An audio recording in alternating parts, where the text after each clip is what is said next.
नमस्कार, न्यूज 80 पर स्वागत है आपका। मैं हूं आपके साथ सुहानी मलिक। बुलेटिन की शुरुआत करेंगे इस वक्त की बड़ी खबर के साथ, जहां सांसद जाने के बाद राहुल गांधी ने प्रेस कॉन्फ्रेंस की और पहली बार राहुल गांधी ने खुले तौर पर एक बयान जारी किया, जहां उन्होंने कहा कि मुझे अपनी बात कहने का कोई मौका नहीं दिया गया। राहुल गांधी ने प्रेस कॉन्फ्रेंस की, जिसके बाद उन्होंने बीजेपी सरकार पर जमकर निशाने साधे। साथ ही साथ राहुल गांधी ने कहा कि मुझे अपनी बात कहने का कोई मौका नहीं दिया गया, संसद में मेरे भाषण को हटाया गया। ये आरोप राहुल गांधी ने बीजेपी पर लगाए हैं। राहुल गांधी ने प्रेस वार्ता में बीजेपी सरकार पर गंभीर आरोप लगाए हैं। राहुल गांधी ने कहा कि अडानी पर मेरे भाषण से प्रधानमंत्री डरे हुए और मैंने ये उनकी आंखों में देखा है, इसलिए पहले मुद्दे से ध्यान भटकाया गया, उसके बाद मुझे अयोग्य घोषित कर दिया गया। राहुल गांधी ने संसद की सदस्यता गंवाने के बाद आज कांग्रेस मुख्यालय में प्रेस कॉन्फ्रेंस का आयोजन किया। इस दौरान उन्होंने बीजेपी सरकार पर जमकर हमला बोला। उन्होंने मोदी अडानी के रिश्ते पर भी सवाल पूछे। उन्होंने कहा कि देश में लोकतंत्र पर हमला हो रहा है। इसके अलावा उन्होंने संसद में अपनी स्पीच हटाने पर भी बात की। कांग्रेस नेता राहुल गांधी को मोदी सरनेम केस में 2 साल की सजा सुनाने के बाद स्पीकर ओम बिरला ने उनकी संसद की सदस्यता है वो रद्द कर दी थी। क्या कुछ उन्होंने कहा है प्रेस कॉन्फ्रेंस के दौरान, सुनाते हैं आपको। मैंने आप सब से काफ़ी बार बोला है कि हिंदुस्तान में लोकतंत्र पर आक्रमण हो रहा है और इसका हमको हर रोज़ नए नए उदाहरण मिल रहे हैं। सवाल मैंने एक ही पूछा था,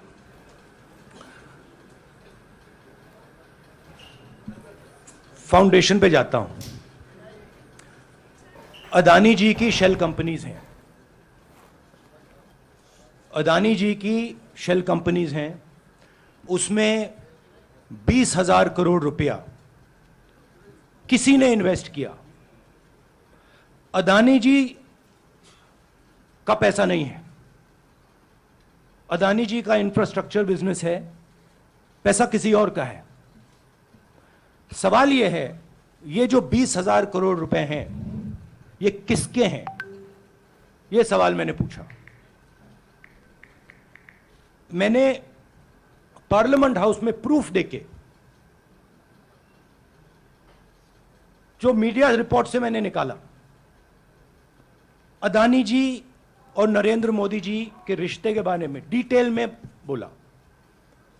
रिश्ता नया नहीं है, रिश्ता पुराना है। जब नरेंद्र मोदी जी गुजरात के सीएम बने थे तब से रिश्ता है और उसके बहुत सारे पब्लिक प्रूफ्स हैं। हवाई जहाज में मैंने फोटो दिखाई, नरेंद्र मोदी जी बड़े कंफर्ट में बैठे हुए थे अपने दोस्त, अपने मित्र के साथ। पार्लियामेंट में मैंने दिखाई। यह सवाल मैंने पूछा। फिर मेरी स्पीच को एक्सपंज किया गया। मैंने स्पीकर को डिटेल चिट्ठी लिखी, पॉइंट बाय पॉइंट, कि मैंने कहा कि एयरपोर्ट्स अदानी जी को रूल बदल के दिए गए हैं।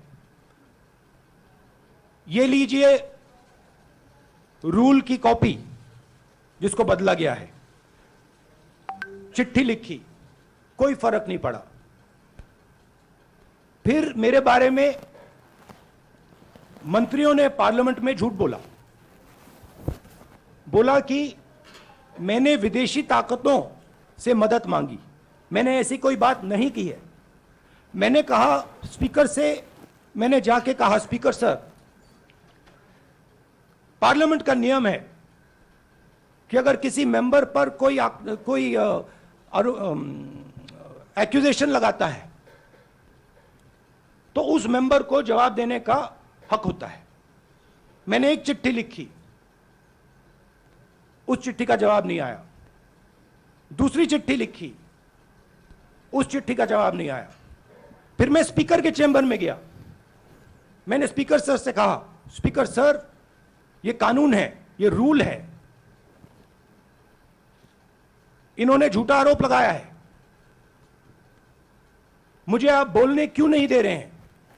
स्पीकर सर मुस्कुराते हैं, कहते मैं नहीं कर सकता। और फिर उसके बाद आपने सबने देखा क्या हुआ। सवाल पूछना मैं बंद नहीं करूंगा।